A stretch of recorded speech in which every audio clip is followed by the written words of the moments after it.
Netcasts you love. From people you trust. This is Twit.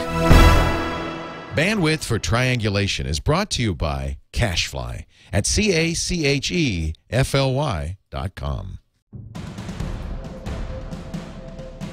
This is Triangulation with Tom Merritt and Leo Laporte.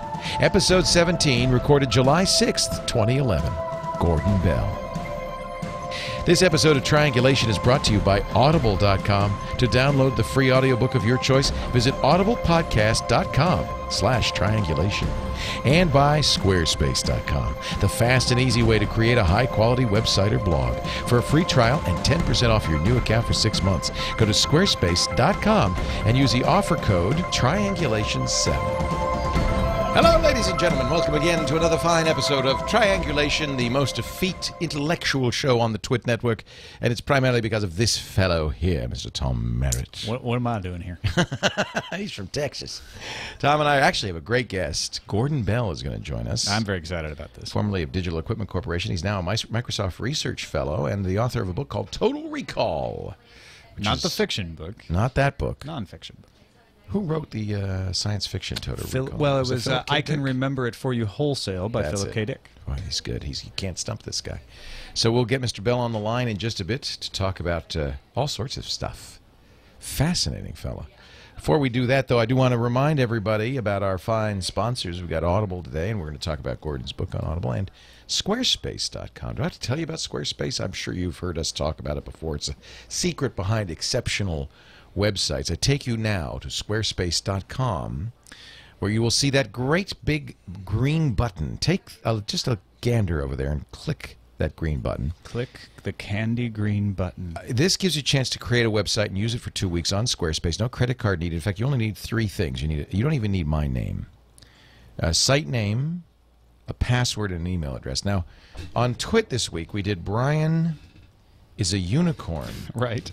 .squarespace.com, and within minutes, An unicorn. Yeah, within minutes, this Squarespace site was created. Yeah. That's just how easy a beautiful site is. Yours may be beautifuler than this one. I love Squarespace. But in seconds, you can create a site that complex. It has its own soundtrack. Brian is a unicorn. He's the Nyan cat. And there's a leaping... That's a leaping jury. Justin Robert Young leaping through there in his Elvis outfit, it looked like. Colleen Kelly apparently said that it's so obviously a Photoshop because the rainbow trail is too perfect. So that gives it away. In any event, I mention this site so that you understand that it is easy to create even the most trivial of sites, but even the most serious of sites with Squarespace. It's hosting, best hosting there is out there, in fact, plus the software. So it's always up to date. It's always secure. Very easy to use, and you don't have to be a designer to get a site that looks like a pro did it, because they've got these great 60-plus professionally designed styles, brand name designers. I've been telling people, I don't know if this is okay, but I've been telling people, if you know somebody who needs a site, that's okay. Use Squarespace, make it, and then you can charge. You can charge them. I don't know about that part, but yeah, why not? Hell yeah! Because they'll think you went to all this trouble, and you could, hours and hours of work when. I was thinking more along the lines of, if you know somebody that has a site, you could create a site for them and give it to them. But okay, you could do that too. You could also charge them. Every site looks beautiful, unique, and you don't have to tell them that you use sliders, buttons, and mouse clicks to make this look so cool. By the way, if you are a CSS or a JavaScript nerd, you can do all of that too. Full style sheet code, everything. It's all available to you. This is such a nice, clean, well-designed product from some guys who really, they love you. They really love you, and they want you to be part of their love fest. But they're not codependent. You can take your data with you when you leave. They're not trying to lock you in. I'm so glad you mentioned that. They have importing from existing, and very sophisticated importing from existing blog or Word websites like WordPress, Movable Type Blogger, and Typepad. But then you also can go the other way. You can just get it right out, so you're never stuck.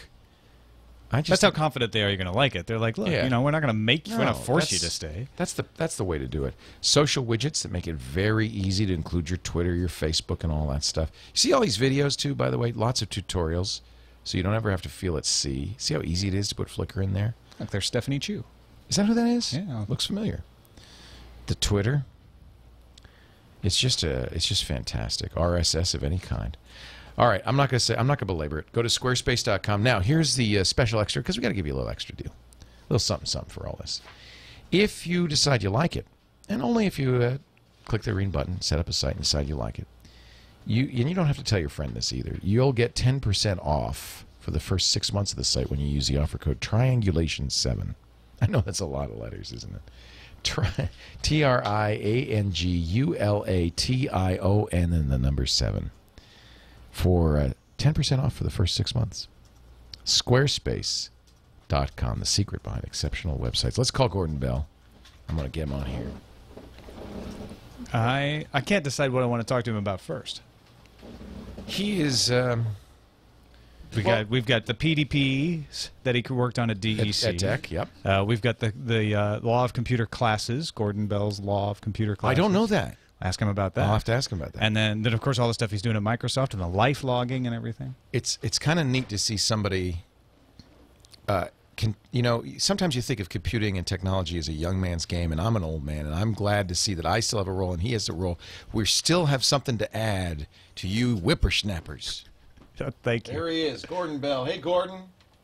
Hey, can you hear me there? I hear you great, and welcome to Triangulation. Sorry we're running a little late here. No problem. Appreciate your patience. Are you coming to us from the Microsoft campus? No, actually, I'm coming to you from my home in San Francisco. Oh, I didn't realize you were near here. Right. You're smart. You live in the most beautiful town in the world. Right, and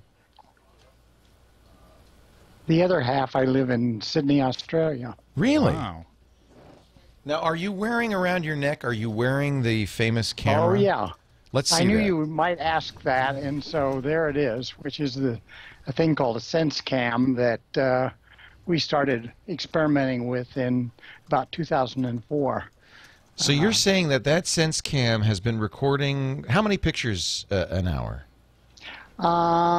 It records about 500 an hour. Whoa! So anyway, you can set it to do whatever you want. 500 an hour times 24 hours times 7 years. What are you doing? What are you doing with all those pictures? Well, the bad news, the good news is I don't really wear it that much. Oh, good. All right. So you're not really wearing it 24/7, huh? Camera, and I tend to wear it mostly, as a camera where you want to capture a bunch of events. It's kind of a fancy movie camera in some sense. So, and you wrote a book about this. Well, the book is there's a small facet of the book is about this what I call ultimate life logging. That is, ultimate life logging to me is when you log in real time, you log everything. And I don't happen to subscribe to the idea that you may do that, or that you necessarily want to do it. Although I think in a decade, I think everybody's. It's very likely that we will have devices where, in fact, you can capture everything you hear and see and hear. But we just touched on that aspect, but it was more all the other aspects of life logging that we were interested, such as what you do with health and just managing everyday life and learning and all of the other things where you want to keep everything that you comes through your computer and potentially meetings and the like. So you probably would agree then with Mark Zuckerberg, who this morning observed, and I thought this seemed odd, that the amount of data people are sharing online is growing exponentially. He says it doubled last year, it doubles this year, it'll double next year. He says in a couple of years we'll be sharing on average 100 bits of data about ourselves every day. It's kind of hard to imagine what those 100 bits of data could be unless you're wearing a camera that takes 500 shots an hour. Yeah, I think a lot of people are under the impression, Gordon, that you've got this thing running 24/7. You go to the bathroom with it, you can sleep with it. You know, what in your experience? Well, there are some shots of some bathrooms, but on the other hand, that is I'd say a mistaken impression that we really have, in the interest of honesty, I have to correct. Now, so if we are sharing 100 bits a day of information, how much of that is important? You've got some experience in this. What is the stuff that we need to be sharing? What is the stuff that we need to be recording? Well, I think it's sort of where, in terms of the sharing aspect, it's unclear to me how much of that information you, quote, need to share. I think his comment is people will be sharing that amount. Now, that's not very much information. And, you know, it barely would have some indication of where somebody is located at, you know, during that period. A few times an hour. Yeah, that's a good point. Yeah. Yeah. So I don't think I tend to think it'll be highly skewed. There will be people who will I'll say be overly fastidious about sharing everything, and then there will be people like me who are much more conservative about what I want or need to share that makes it of value to anybody else. So I think the range is very great, and in fact, in life logging, we tend to warn people, just be very careful of what you do share, because that cyber landfill is very big and very deep, and people are just very good at mining the cyber landfill. And it's fairly permanent too, yeah. And it's very permanent, and we'll be in there with sort of pickaxes and instruments flying over looking for particular data nuggets of about personal lives. What do we get out of? That's why I say sharing it is a different animal than, in fact, just having it and keeping it. Now, I subscribe to, it's nice if you have a track of sort of a sample track of everything you've done during the day or, over your life. I think that you can always use in some way to recall something else. So what do we get out of doing this in the end? What's the ultimate payoff of life logging? Where are we headed with it? Well, I think it has different payoffs for different people to. For example, this camera was used for helping people who had impaired memories. It's being used. There are several thousand of them out there where people are trying to record, to use the recording of their life with the camera so that they can recall events. And so it's been used as sort of pre-Alzheimer cases to have that to aid in that recollection. Personally, from my point of view, the main thing that I want to recall is just this tremendous stream and interaction that you have with your colleagues about whatever, and that's just the ability to go back in time and discuss and recall whatever it was that may be relevant to the past in the future. So there's that aspect, and then there's simply the record keeping of never having anything in some other file. So I got rid of paper, for example, in 2002, and I recommend that to everybody. Although if you look at there's a little bit of paper here, behind you, yeah. There's a bit of paper. There's some books. I basically have gotten rid of most of the books. In fact, I rarely ever have a book that's not on a Kindle or whatever electronically. And I've scanned several hundred of my books, that are used as reference. That I use as reference. And so just having the books there and having your computer recollect things is just very important. So I often say, I want these bits. It's not that I want the bits. My computer needs the bits to help me. So I want it to be able to have all of the bits that I have access to. That actually, again, echoes Mark Zuckerberg today, because what he was saying is, now that we have the data, or the social graph in the data, the next thing is, what do we do with it? What's interesting? This is the big data thing. But I'm just thinking, you have about 30 million. If you had been wearing this camera for the last 7 years, you'd have about 30 million images. Part of the problem becomes retrieval.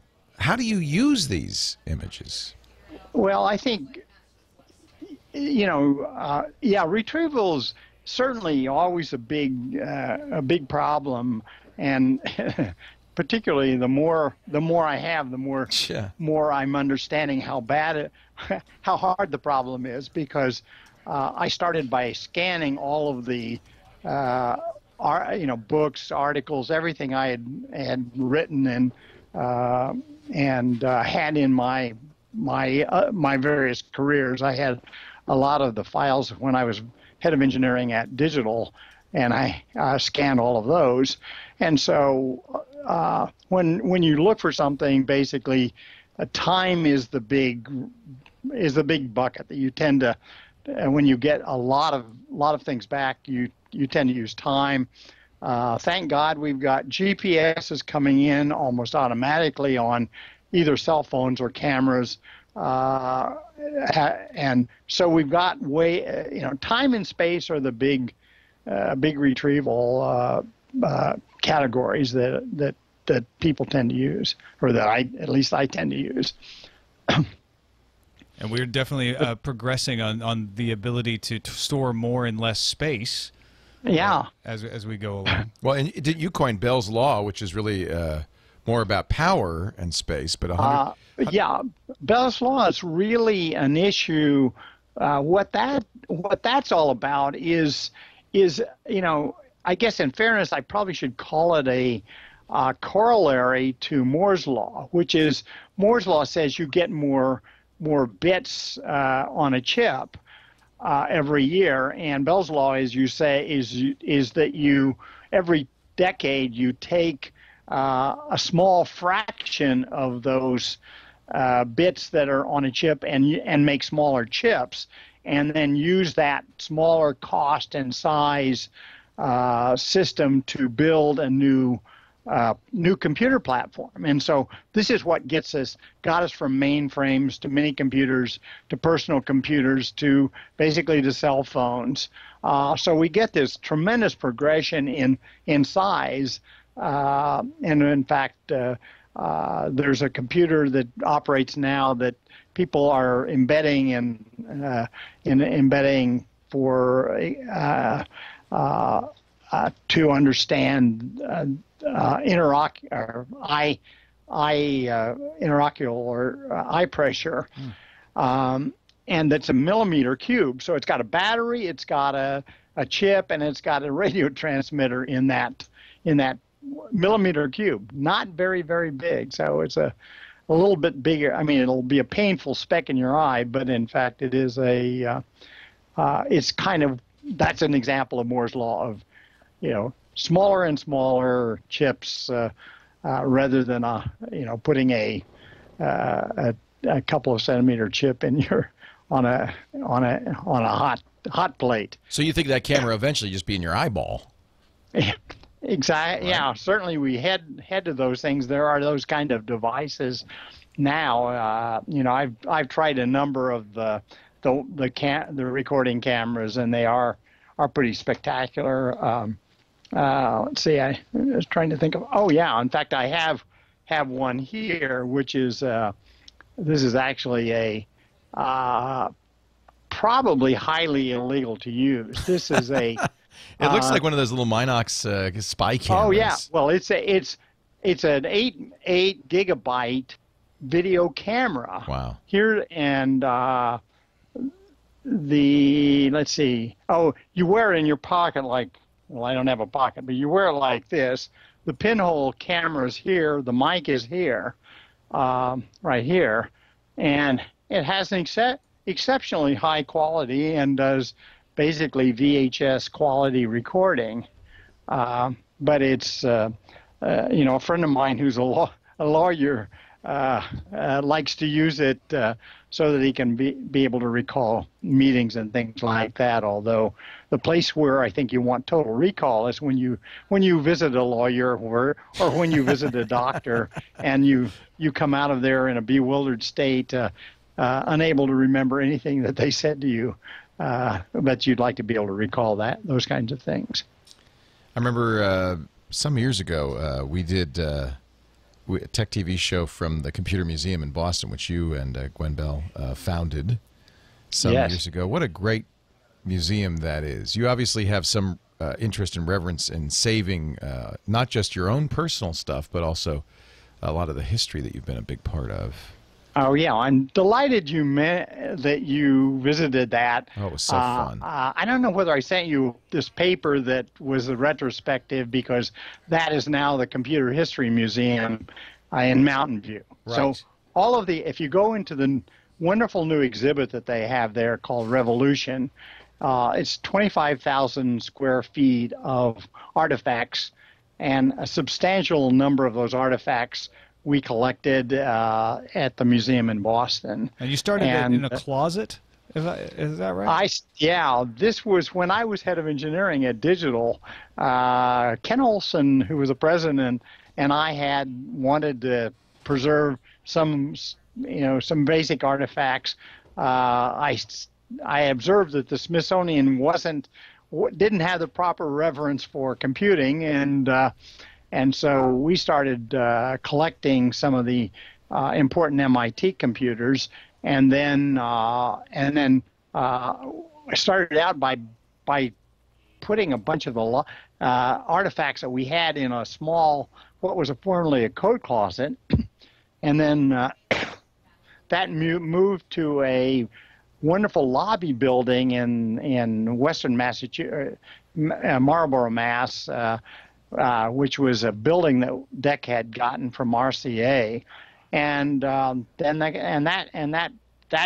began the ability to sort of collect on a large scale, and then in '83 that moved to the Boston site with the Children's Museum, and that's when the main collection took place, and so we went after all of the classic computers, from that we got. We had various Cray computers. We had DEC computers. We had Data General computers, and moving out, and then it moved out to Mountain View in 1995, and then we've been basically collecting here for 15 years. But these are more modern things, including filling out collections of other manufacturers and particularly Silicon Valley, of getting disks and getting the disk story and getting the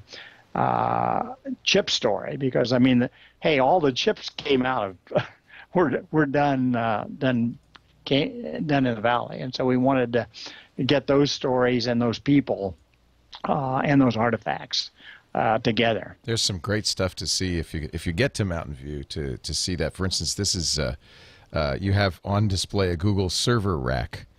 Yes, exactly. Yeah, they were happy to donate. I think one of their first ones. We have one of the first RAID drives that University of California did at Berkeley, things like that. So we've got a lot of, we really and particularly like to get the first or the prototype of something, and so we're very proactive about wanting to have these critical first devices. Are most companies cooperative with that? I mean, I'm sure after a certain amount of time, obviously, but you know, if you in a few years go to Apple and say, "Hey, do you still have the prototype of the first iPod?" Do you think they're likely to say, "Yeah, for the Computer History Museum, sure, we'll hand that over"?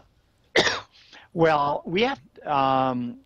I say some companies are much better than others about whether they have about their history and wanting to care for those kinds of things. So we, Apple, I think, in general, is very caring about, understands the value of those artifacts, and and I particularly go out of my way anytime there's let me call it an event. I try to capture those events, and I think the biggest problem in collecting now I see is how do you collect Facebook? Yeah, it's bits. That's these social media sites are critical to have that way, and then you've got also other things like software in general. Do you work with Brewster Kahle and Archive.org at all on that sort of thing? Oh yeah, no, I mean I'm a great both a friend and a supporter of Archive.org because he's certainly pioneered that in collecting the web, or capturing the web, clocking the web. And so, in fact, right now he's scanning all of the the Boston Computer Museum's reports, where we have basically the first sort of 18 machines, the very first computers. So we have Eckert and Mockley, ENIAC. We've got all of those stories that were captured on tape or videotape. So we have, I'll say, from Adanasoff to Zeus. So we've got this wide range of pioneers that was probably the most important thing that we did at Digital, and that was to get all of these guys before they died, and we missed a few, but getting those first pioneers and getting their stories was really an important part of the museum and the collection. It's funny, I share your interest in that. When we were at Tech TV, one of the things I really try to do is get to talk to as many of the people like Doug Engelbart and so forth. Oh yeah, while you could, to record this history, because I think it's really easy when you're in the middle of history not to realize the impact and the import of what's going on, and just kind of take it for granted. And things are happening so fast in Silicon Valley, and it's such a radical transformation of culture and society that I think it's really important to record all of this. Especially those first things that you're talking about, yeah. Where at the time you just think, well, let's get rid of this old crap because we want to upgrade and get new, and then you realize, wait, later, well, there was some significance to that. Oh yeah. Yeah, that's something I feel very strongly about, that you do capture all of those, and so I go out of my way to make sure that we're doing that. And we've got with having I'd say the cadre of volunteers that we have at the museum, they help, and so we cast a very wide net of here that is interested in the collecting around. Everything from actually we have an operating full scale 1401. So we have a 1401 with discs and tapes and printers and everything working as it lived.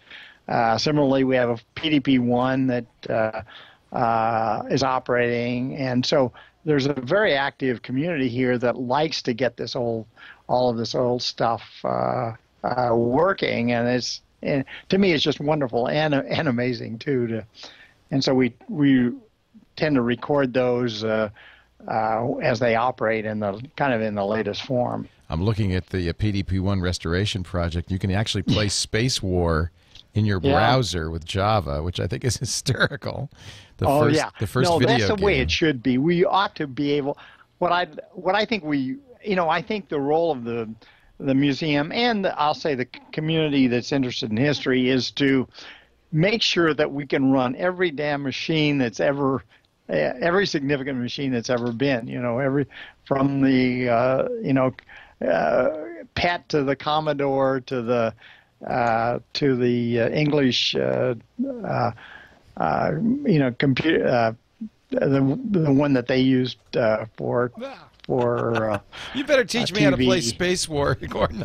Oh yeah, watch it going right into the sun. See, you just saw that. Now, the idea is to have enough thrust so that you don't you're going in there, and if you right, yeah, you better turn it around and get out. Well, there. This was a vector-based game. I think wasn't it the first video game? Yeah, actually, it wasn't vector at all. Those spaceships, those are all those The are dots all on a screen, a cathode ray tube. That's 1,000 by 1,000 point plotting display. Wow. And to display every point took about 30 milliseconds, or 30 microseconds. So there, and in fact, in back of that, if they did it right, and I can't exactly tell from here, but the star table is behind that. So the guys who built it put in the star table, and the stars are so gradually moving, huh? The star field moves. I think it is. I think it is. Yeah, but it's and the lovely thing is that the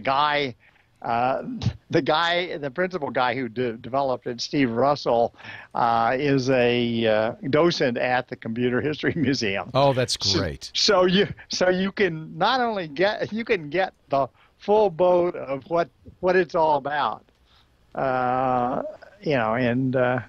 It's just going there and seeing, meeting some of these guys who've actually done it is really good, wonderful too. Well, thank you for doing the Computer History Museum. I'm just glad that it's still around and you're preserving this stuff. And no, it's doing very well. It has a lot of support, and we're good. We're just anxious to keep this, tell this. Collect it and tell the stories, and you see a lot of business in there. When, for example, if you look at go in one of the galleries, for example, the mini computer gallery, there were 95 mini computer companies. Of course, digital was one. And digital was one. Data General. They were all on longer 128 than most, but And so with every generation, it becomes easier and easier to build a variety, but of the machine. So in the mainframes, there were only 10 or so mainframe companies, and then with PCs, at least because of the way the PCs kind of fabricated and with boards and stuff, why there's literally thousands of different companies kind of branding different forms of PCs. You actually have a theory of computer evolution. Yeah, right. This is really it's all having to do with Bell's law and the fact that these machine classes form. You have to have a new class has to have a new network. It has to have a new platform. It has to have a new set of users and uses. And then an industry starts forming around that. I mean, everything, you can see that happening now as we speak we've seen it with the smartphones as they've happened, and then also it's coming around with the iPad and then the iPad knockoffs as a new device. Namely, it's a cloud-supported device. It requires the cloud, and it also requires the fact that it's a different kind of use. And so it basically is a reading device. I mean, in a way, Kindle was kind of the first to recognize that, and then it also goes back to Microsoft's tablet TV or tablet. We didn't recognize the tablet as what it was because it was built too big. It was a PC that had a tablet interface, and it was now a laptop they ripped the keyboard off of. Yeah, right. And these devices are really quite different. And mainly, it's all about weight and screen resolution and battery life and all of that make it a different device. And then also a whole set of apps that are. I mean, who would have thought 100,000 apps, the number of different apps, the way the software is delivered to these things, these devices is just outstanding. Now you say we get a new class about every decade. Was the smartphone last decade and the tablet the one we're headed into? I tend to think this. Now, actually, Ray Ozzie says we're getting them now more frequently, every 5 years. And so, I mean, and so in that basis, why the smartphone was quite I don't know, we can put that at maybe 2005 or in that period, and then the tablet is really quite different. But although people do use smartphones for reading. As readers, but there's some crossover between those two classes. So I think in fact we've got that is a 5-year. That's a much more rapid evolution than the theory necessarily calls for, but they are they definitely are newer and different. What do you think we're going to get after tablets? That's I really the one I've been not pushing, but advocating for a long time is the whole business of wireless sensor nets, sort of ubiquitous things that sensing devices and the like that are, you might even look at those as computer peripherals.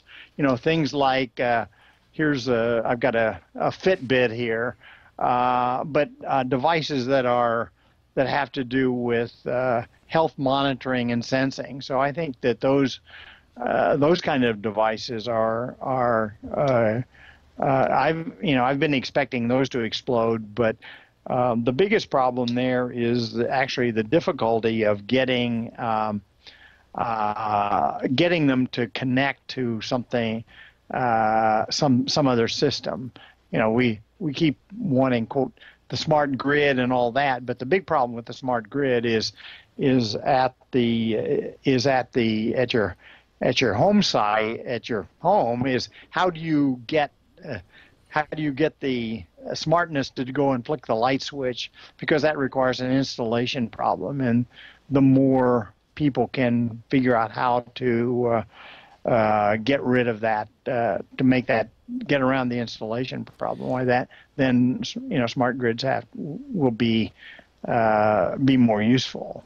But I certainly think this sensing stuff is a big deal. I mean, for example, our Kinect.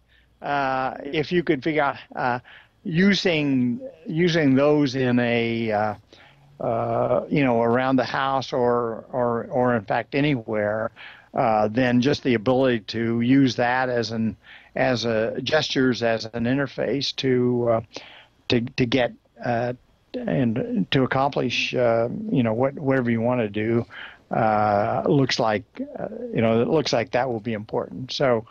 I think those things are upon us. I think you guys are, in fact, right here are pioneering this whole business of moving video, having low cost video that makes video a respectable, ubiquitous, connection. And I, kind of. So I think you're pioneering. You're clearly pioneering here. There's so much new stuff, Gordon. It'd be hard not to be a pioneer if you're working in technology in any way. It's wonderful. Isn't it all great? new. I never felt better. Yeah, it's exciting. Well, I'm thinking back. You got your master's in 1957 in electrical engineering from That's correct. MIT. Yeah. You designed early PDPs. You oversaw the development of the VAX. So, and I'm thinking now probably it's very likely that this little cell phone in my hand probably has more power than the most powerful VAX. Oh yeah, I mean, you can't even compare them. I mean, yeah, I mean, and that thing was huge. That took up a wall in a room and it had to be refrigerated. So it's in a human lifetime, and it's amazing how fast and how quickly it's changing, and it is exciting, isn't it, to be part of it? Yeah, and I think one of the things the museum does very well is it basically tells that story of progress, and people can get those ideas. But anyway, it's it's something that anybody who uses a computer, has an appreciation for a computer will have to visit in their lifetime. Oh, that's amazing. You worked on speech synthesis early on. I did. I worked on, when I was at MIT, when I was I abandoned a quest for a doctorate when I joined Digital Equipment Corporation as an engineer. But I got out of speech after a year of work. Simply because I said this is really science, and I'm an engineer, and it's going to take 20 years before we make any progress on speech. And make it 50 years. 40 years. Yeah. 40 to make, and actually it's been close. It's really 50 before we've actually got I think some reasonable. What I would say, reasonable speech interface. Well, think about it. You've got in that Kindle, you've got a little bot that can read the book. Oh yeah, fairly well. In fact, in 1980, we bought the synthesis software from MIT and a thing called DeckTalk. And even today, you'll find a lot of DeckTalk still in existence when you see this kind of Swedish accent speaker. Computers that talk like this.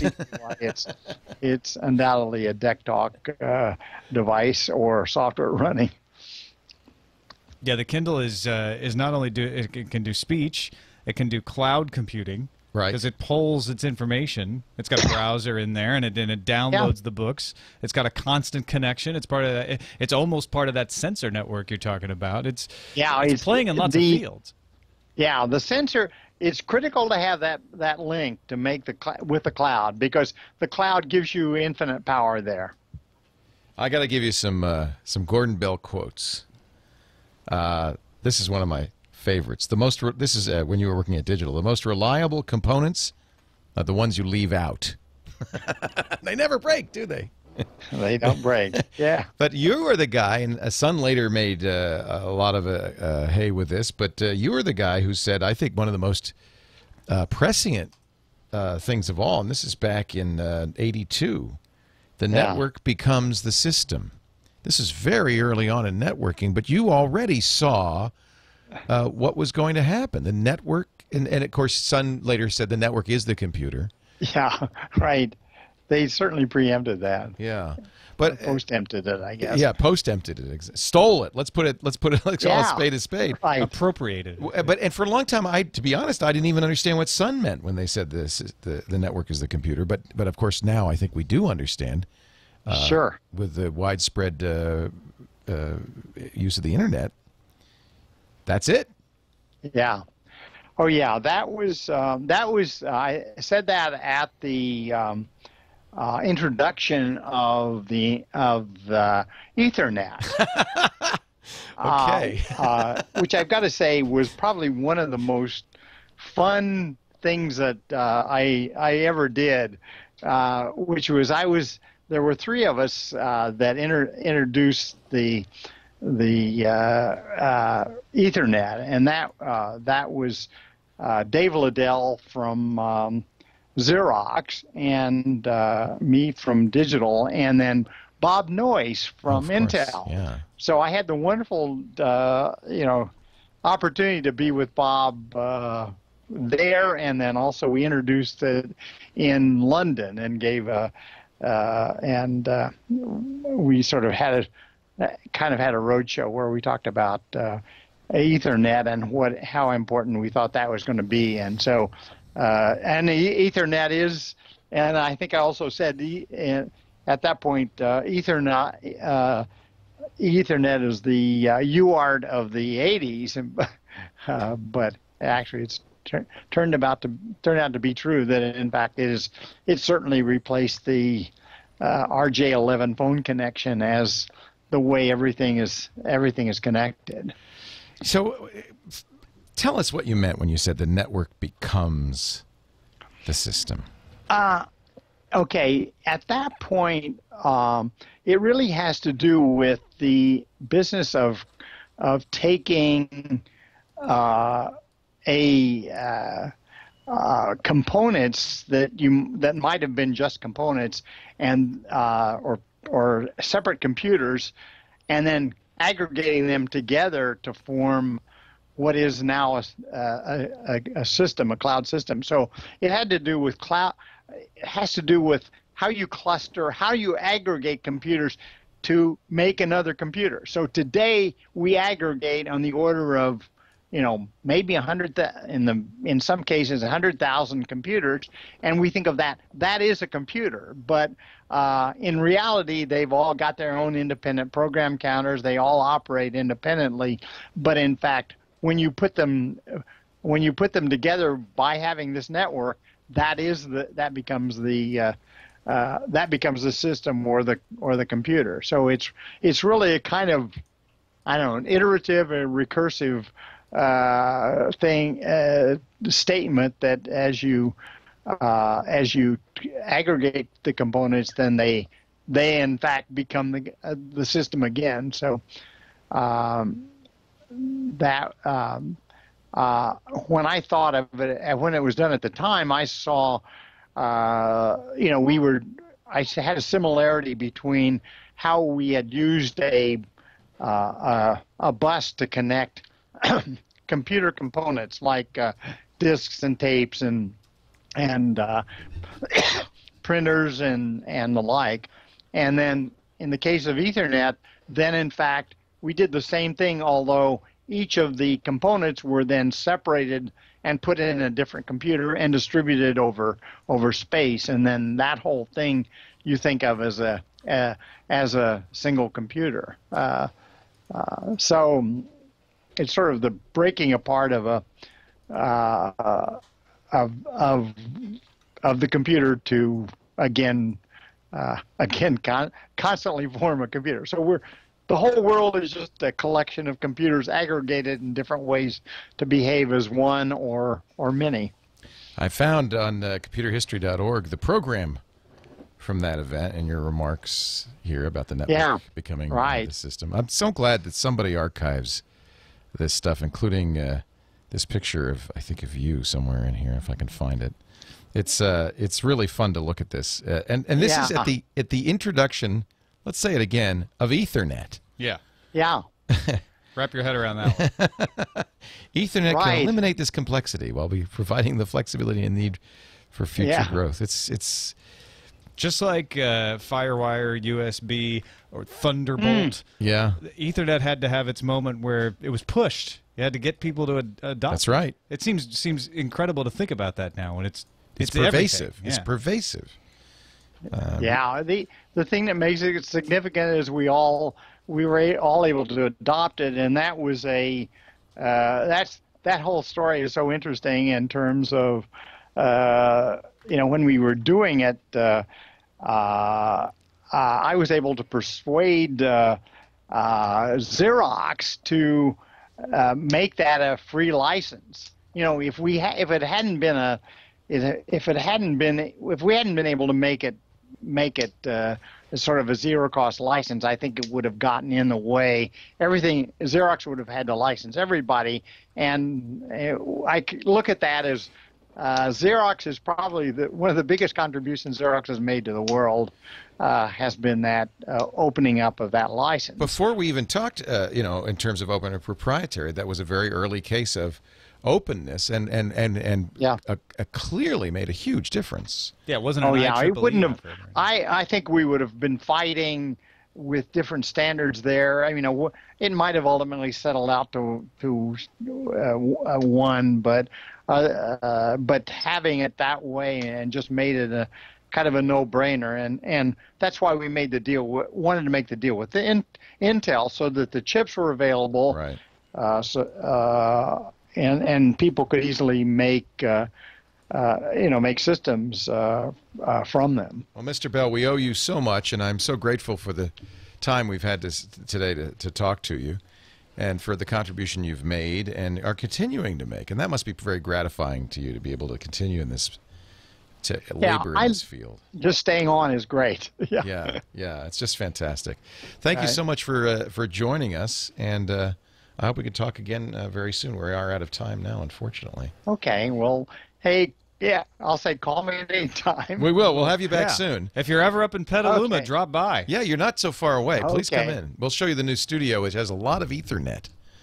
A lot of Ethernet. $20,000 worth of Ethernet Cat 6 cable. RJ45s. Yeah, it's all over there. I do appreciate your time. Thank you so much, Mr. Bell. Okay. Take care. Hey, it's been a lot of fun. Gordon Bell. What a Great fascinating subject. And if you can go to the Computer History Museum in Mountain View. Absolutely. It's a must-see. It's an amazing, 100% amazing recommend place. it. Yeah. All right. And thanks for working on VAX. I did a little VAX VMS. Did you at really? The Slavic Library at the University of Oh, Illinois. wonderful! I'm delighted to hear that. Yeah. And you know what? You know what 2 Vaxes are called? Vaxen. Vaxen, yes. That's true. Absolutely. I wouldn't make it up. Thank you, Gordon. Thanks, Gordon. Okay. Take care. Bye. Bye-bye. Cheers. Gordon Bell. And, this My Life Bits project, which is his kind of current project, is fascinating. I want to point you to an Audible book of his, Total Recall, How the E-Memory Revolution Will Change Everything. Came out last year and is a fascinating read, and I want to give it to you for free right now. In fact, if you are not yet an Audible member, you can go to audiblepodcast.com/triangulation. Sign up for the Gold account. That's a book a month. Your first month is free. Your first book is free. And you can cancel it any time, so it costs you nothing, and it's yours to keep forever. This is an example of where Audible can be a place where you learn as well as be entertained. There's just an endless resource of fantastic books. I thought you'd be interested in this, Tom. Zombie Fest. I know. Yeah, I got the email about that. That was pretty tough. knowing your love for zombies. I do have a little zombie humor. Of course, Gary Vaynerchuk's book, The Thank You Economy, is out and on audio now. I really love what he says about that. There's, this is just such a great place to go. If you spend time in the car, at the gym, washing dishes, doing errands, working in the garden, there's plenty of time in the day to read. You may not even know You'll have a about it. cleaner house. And you'll have a fuller mind.